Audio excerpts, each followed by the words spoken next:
Students, IMC का जो आज का अपना लेक्चर है वो है नंबर 33। सॉरी, इसमें 32 टाइप हुआ है, वैसे लेक्चर नंबर 33 है ये। और टॉपिक है अपना पर्सनल सेलिंग। सो जो पर्सनल सेलिंग है इट इन्वॉल्व्स, जैसे हमने पहले भी पढ़ा था मार्केटिंग मैनेजमेंट सेकंड सेमेस्टर में, कि पर्सनल सेलिंग क्या होता है। और अभी जैसे हम लोग आईएमसी में भी देखा था कि ये हमारा एक मार्केटिंग कम्युनिकेशन टूल भी है, जिसके थ्रू मार्केटर्स या कंपनीज जो होते हैं अपने प्रोडक्ट सर्विसेज के बारे में अपने टारगेट ऑडियंस यानी कस्टमर्स को कम्युनिकेट करते हैं। तो इस पर्सनल सेलिंग क्या है? पर्सनल सेलिंग एक फेस टू फेस कम्युनिकेशन है बिटवीन सेलर और पोटेंशियल बायर के बीच में। तो जो फेस टू फेस सेलिंग होती है ये आल्सो क्या प्रोवाइड करती है, ये आपको एक इमीडिएट फीडबैक देती है। पर्सनल सेलिंग जैसे जो एक कंपनी का एग्जीक्यूटिव होता है, जो रिप्रेजेंटेटिव होता है, वो एक टारगेट कस्टमर के पास आता है और उसके साथ फेस टू फेस कम्युनिकेशन करता है, जिसमें वो अपने कंपनी के बारे में, अपनी कंपनी के प्रोडक्ट्स, उनके बेनिफिट्स के बारे में बताता है, और सीधा उसको तुरंत ही हैंड टू हैंड कस्टमर का फीडबैक मिल जाता है कि वो उस प्रोडक्ट को बाई करना चाह रहा है या नहीं करना चाह रहा। तो फिलिप कॉटलर के अकॉर्डिंग क्या है, ये एक सबसे ज़्यादा इफ़ेक्टिव टूल है। क्यों? क्योंकि इसके अंदर आपको बाइंग प्रोसेस जो है वो डिफरेंट स्टेजेस में से ज़्यादा सिर्फ हैंड इमीडिएटली पता लगता है, और कस्टमर की बाइंग प्रेफरेंसेस और उसको कन्विंस करना आपके लिए ज़्यादा आसान होता है अंडर पर्सनल सेलिंग। ऐसे ही जो आपका एएम है, उन्होंने भी यही कहा कि ये जो एक ओरल प्रेजेंटेशन या कम्युनिकेशन होता है, जिसके अंदर एक जो पर्सन है वो एक या एक से ज़्यादा प्रोस्पेक्टिव कस्टमर्स के साथ बातचीत करता है और अपना सेल्स करने की कोशिश करता है। तो जो अगर हम ऑब्जेक्टिव्स की बात करें तो ऑब्जेक्टिव्स कहते हैं कि normally to undertake selling job, क्योंकि पर्सनल सेलिंग के अंदर ये एक सेल्स का पार्ट है, अपने प्रोडक्ट्स को सेल आउट करना, नए कस्टमर्स को ढूंढना, इसके साथ साथ जो प्रेजेंट कस्टमर है उनके साथ कम्युनिकेशन मेंटेन करना, देन कस्टमर्स को कंपनी के नए नए प्रोडक्ट्स के बारे में अपडेटेड क्या हुए हैं, क्या चेंजेस हुए हैं, इनके बारे में बताना। देन हम बात करते हैं कि कस्टमर्स को अगर हमारे प्रोडक्ट लाइन में कुछ नया एडिशन हुआ है तो वो भी हम कस्टमर्स को क्या करते हैं, अपडेट करते हैं।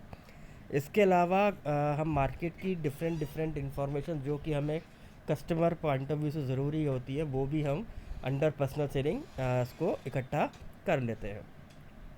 यदि हम फंक्शंस की बात करें तो पहला आता है टू मेक सेल्स। तो पहला फंक्शन क्या कह रहा है? सेल्स। यानी सेल्स किसको करनी है? जो हमारे एग्जिस्टिंग कस्टमर्स हैं, इसके अलावा जो हमारे होने वाले न्यू कस्टमर्स हैं उन सबको हमें सेल्स करनी है। देन सेकंड आता है आपका सर्विस टू कस्टमर्स। किसको देनी है हमें सर्विसेज? तो इसके लिए हम सबसे पहले क्या देखते हैं, हम बीइंग एज ए मार्केटर अपने प्रोडक्ट को मार्केट में इंट्रोड्यूस करते हैं। फिर थ्रू डिमॉन्स्ट्रेशन पर्सनल सेलिंग में वो पर्सन आपको बताता है कि आपको प्रोडक्ट को कैसे यूज़ करना है।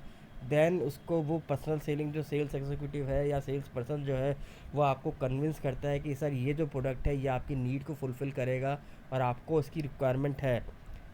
तो इन तीन तरीके से वो सर्विसेज देने की कोशिश करता है और आपको कोशिश करता है सेटिस्फाइड करने की कि यदि आप ये प्रोडक्ट परचेज़ कर लेते हैं तो फ्यूचर में वो आपकी जितनी भी कोई क्वेरी होती है वो सॉल्व करेगा, प्लस कोई प्रॉब्लम आपको आने नहीं देगा।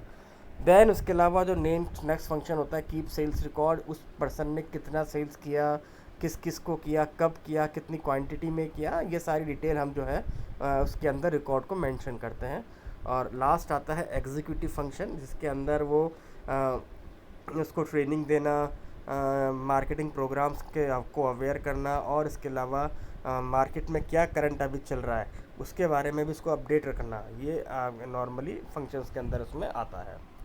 देन हम देखते हैं डेवलप द गुडविल, क्योंकि एक जो सेल्स रिप्रेजेंटेटिव है, ये जो पर्सनल सेलिंग जो पर्सन आया है वो अपने कंपनी की इमेज को वहाँ पे शो करता है, क्योंकि सामने वाला जो कस्टमर है, चाहे वो पोटेंशियल हो, चाहे वो न्यू हो या पर्सपेक्टिव हो, वो कंपनी से नहीं मिल रहा, वो उस पर्सन को ही कंपनी मान रहा है।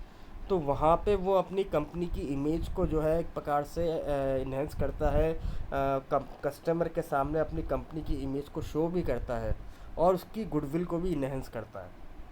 इसके अलावा जो नेक्स्ट पर्सन जो फंक्शन आता है वो ये कि वो अपने सेल्स टारगेट यानी कि सेल्स वॉल्यूम को इंक्रीज़ करते हुए अपने सेल्स टारगेट को भी अचीव करता है। तो ये हमने पढ़े उसके फंक्शंस। देन अगर हम प्रिंसिपल्स की बात करें तो सबसे पहला पर्सनल सेलिंग के अंदर तो प्रिंसिपल आता है ये कि हर पर्सन जो भी हमारे कंपनी में रिप्रेजेंटेटिव्स हैं जो सेल से रिलेट करते हैं, उनके अंदर पहला प्रिंसिपल होना चाहिए सेलिंग स्किल्स। सेलिंग स्किल्स का मतलब है कि वो किसी कस्टमर को कन्विंस कर सकें, उनको प्रोडक्ट को सेल कर सकें, उसको बता सकें कि क्या प्रोडक्ट में बेनिफिट है और क्या नेगोशिएशन टेक्निक हो सकती हैं। इन सब चीज़ों के अंदर उसके अंदर कॉम्पिटेंसीज होनी चाहिए। देन आता है आपका कंपनी एंड प्रोडक्ट नॉलेज। जो भी आपका रिप्रेजेंटेटिव है या पर्सनल सेलिंग जो आपका ऑफिसर है, उसको अप टू डेट नॉलेज होनी चाहिए अबाउट द कंपनी के बारे में। अगर हम देखें तो कंपनी का मिशन, कंपनी का विज़न, उसका पर्पस, उसका ऑपरेशन, उनकी फंक्शनिंग, उनकी सर्विसेज, इसके बारे में नॉलेज होनी चाहिए। देन प्रोडक्ट से मतलब है प्रोडक्ट में क्या फ़ीचर्स हैं, उसकी क्या परफॉर्मेंस है, क्या उसके बेनिफिट्स हैं, कैसे उसको यूज़ किया जा सकता है, ये सारी बातें उसको पता होनी चाहिए। तीसरे जो प्रिंसिपल आता है वो आता है आपका मार्केट एंड कस्टमर नॉलेज। तो अंडर दिस पॉइंट उसको मार्केट की हर एक डिटेल इन्फॉर्मेशन दी जाती है कि कॉम्पिटिटर क्या एक्टिविटीज़ कर रहा है, मार्केट में अभी क्या ट्रेंड है, कस्टमर की बेसिकली क्या रिक्वायरमेंट रहती हैं और कैसे आप नेगोशिएट कर सकते हैं और कैसे आपके में क्या चेंजेस होने चाहिए अकॉर्डिंग टू द सिचुएशन। ये सब उसको एक प्रिंसिपल देखा गया है। देन आता है आपका टाइम मैनेजमेंट। टाइम मैनेजमेंट यह है कि यदि एक सेल्स पर्सन प्रॉपरली टाइम को मैनेज करे तो उसी नॉर्मल वर्किंग आवर्स में अगर वो फुल वर्किंग ईयर वहाँ काम कर रहा है तो इफ़ेक्टिवली वो और मोर ज़्यादा सेल्स को कर सकता है।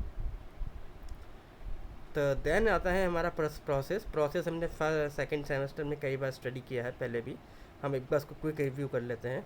प्रोसेस क्या कहता है, सबसे पहले ये स्टार्ट होता है प्रोस्पेक्ट से, देन ये जाता है प्री अप्रोच पे, प्री अप्रोच से अप्रोच पे पहुंचता है, अप्रोच से आता है प्रेजेंटेशन और डिमॉन्स्ट्रेशन, डिमॉन्स्ट्रेशन से पहुंचता है हैंडलिंग ऑब्जेक्शन, हैंडलिंग ऑब्जेक्शन से क्लोजिंग और क्लोजिंग से पहुंचता है फॉलो अप तक। अब आता है आपका प्रोस्पेक्ट क्या कहता है। प्रोस्पेक्ट होता कौन है, सबसे पहले हम ये समझते हैं। तो प्रोसेस क्या है, प्रोस्पेक्ट का एक प्रोस्पेक्टिंग को फाइंड आउट करना, ये प्रोस्पेक्ट के बारे में जानना, ये एक प्रोसेस है जिसके अंदर हम अपनी कंपनी के पोटेंशियल या प्रोस्पेक्टिव होने वाले फ्यूचर के जो कस्टमर हैं उनको आइडेंटिफाई करता है। तो जो प्रोस्पेक्ट होते हैं ये वो लोग होते हैं जिनकी नीड है और जो नीड है वो आपकी प्रोडक्ट से ही सेटिस्फाई हो सकती है, इसलिए वो आपके प्रोडक्ट को बाय करने में इंटरेस्टेड है या वो आपका प्रोडक्ट को बाय करने की सोच रहा है। तो फिर हम देखते हैं कि कौन कौन से मेथड्स हैं। तो सबसे पहला आता है रेफरेंस मेथड या एक्विंटेंस मेथड। तो एक अगर सेटिस्फाइड कस्टमर है तो इससे भी हम अपने न्यू पर्सपेक्टिव कस्टमर्स के बारे में इंफॉर्मेशन ले सकते हैं। जैसे एक सेटिस्फाइड कस्टमर है ए, जो हमारी प्रोडक्ट को यूज़ करता आ रहा है और रेगुलर बेसिस पे करता है, और जब हमारा पर्सनल सेलिंग उससे मिलने जाता है तो वो उससे सेटिस्फाइड है, तो वो उसको कुछ अदर अपने रेफरेंसेस के नंबर, टेलीफोन नंबर, पर्सन का नेम, एड्रेस दे सकता है कि आप इनको बता सकते हैं कि भाई मैं आपका प्रोडक्ट को यूज़ कर रहा हूँ और ये मुझे जानते हैं। तो ये हम कहते हैं रेफरेंस मेथड। तो चाहे वो फैमिली मेम्बर हो, चाहे रिलेटिव्स हैं, वो उनके बारे में कुछ एड्रेस आपको दे सकता है, जिसे हम लोग कहते हैं लीड। देन आता है कोल्ड कॉलिंग। कोल्ड कॉलिंग क्या कहता है कि इसके अंदर कि सेल्स पर्सन जो है वो बिना किसी रेफरेंस के कस्टमर के पास डायरेक्ट मिलता है और उसको अपने प्रोडक्ट्स की बारे में इंफॉर्मेशन देता है और कोशिश करता है कि प्रोडक्ट जो है वो सेल आउट हो जाए। तीसरा आता है आपका सेंटर ऑफ इन्फ्लुएंस मेथड। इस अप्रोच में जो सेल्समैन होता है वो reference for the prospect from the eminent people of the society. तो ऐसे पर्सन जो कि सोसाइटी में रेस्पेक्टेड है, जैसे पॉलिटिशियन, कोई सेलिब्रिटी हो, कोई एमएलए हो, कोई पार्षद हो, या कोई फेमस पर्सनैलिटी जैसे कोई म्यूज़िक प्लेयर हो, कोई म्यूज़िक आर्टिस्ट हो, इंस्ट्रूमेंटल बजाने हो वाले हो, या न्यूज़ रिपोर्टर हो, ऐसे लोग जिनको लोग जानते हैं, तो उनके थ्रू हम कई लोगों को अप्रोच करने की कोशिश करते हैं। फिर आता है आपका पर्सनल ऑब्जर्वेशन मेथड। जो आपका सेल्समैन है उसके पास ये क्या है कि उसको कई बार ऐसी सिचुएशन में कई लोगों से इंटरेक्ट करना पड़ता है जहाँ पे वो अपने ऑब्जर्वेशन करके ही सिर्फ अपनी कस्टमर्स को आइडेंटिफाई कर सकता है। जैसे मार्केट में चलना, चलते वक्त मिलना, कहीं होटल रेस्टोरेंट में जाना, वहाँ पे लोगों की बातें मतलब इंटरफेयर नहीं करना, उनको ऑब्ज़र्व करना, देखना, सुनना, ताकि कहाँ से आपको लीड मिल सकती है। चलते चलते जैसे आप ऑफिस में घूम रहे हैं, कहीं फैक्ट्री इंडस्ट्रियल एरिया में घूम जा रहे हैं, तो वहाँ पे आपके कॉम्पिटिटर को देखना, वहाँ से ऑब्जर्व करना कि यहाँ पे आपके सेल हो सकती है या नहीं हो सकती। तो there are lot of personal observation technique, जिसके थ्रू जो आपका सेल्स मैन होता है या जो आपका सेल्स रिप्रेजेंटेटिव है वो अपने कस्टमर्स को आइडेंटिफाई कर सकता है। फिर आता है डायरेक्ट मेल। डायरेक्ट मेल क्या कहता है, जिसके अंदर हम लोग जो है अपने नंबर ऑफ़ पर्सन्स को टेलीफोनिक और ईमेल के थ्रू या बाय न्यूज़लेटर उनको डालते हैं, उनको पोस्ट करते हैं, उनको अप्रोच करते हैं, फिर वहाँ से हम वेट करते हैं उनकी रिप्लाई आने का, या फिर हमको उनको कॉल कर सकते हैं। Then company record. सबसे अच्छा हमारा कंपनी रिकॉर्ड है, जैसे मान लीजिए आज से पहले जो उस एरिया में जो पुराने ओल्ड आपके पर्सनल एग्जीक्यूटिव्स थे, उन्होंने जो मार्केट रिसर्च की थी, जो उन्होंने कस्टमर के पास गए थे, उनसे उनको क्या डेटाबेस मिला, तो क्या इन्फॉर्मेशन आपको मिली, उसकी बेसिस पे भी हम क्या कर सकते हैं, अपने प्रोस्पेक्टिव कस्टमर को ढूंढ सकते हैं। देन आता है आपका न्यूज़पेपर। न्यूज़पेपर में क्या डिफरेंट डिफरेंट एडवर्टाइजमेंट्स मिलते हैं, जिसके थ्रू हम अपने न्यू कस्टमर्स को ढूंढ सकते हैं। फिर आता है प्री अप्रोच। प्री अप्रोच का मतलब क्या है, मान लीजिए आपने इन सभी मेथड्स को यूज़ करते हुए जो आपने प्रोस्पेक्टिव में पढ़े हैं, आपने उसमें XYZ 3 कस्टमर्स को फाइंड आउट किया। अब उनको आपको क्या करना है, मिलने जाना है। तो उन तीनों से को मिलने से पहले हमारा ये प्री अप्रोच का फंक्शन आता है, जिसके अंदर हम इन तीनों XYZ कस्टमर्स की नीड, लाइक, डिसलाइक, उनकी प्रेफरेंसेस, हैबिट, उनका बिहेवियर, उनका इकोनॉमिक स्टेटस, सोशल स्टेटस के बारे में हम सारी इन्फॉर्मेशन जो है वो इकट्ठी करते हैं।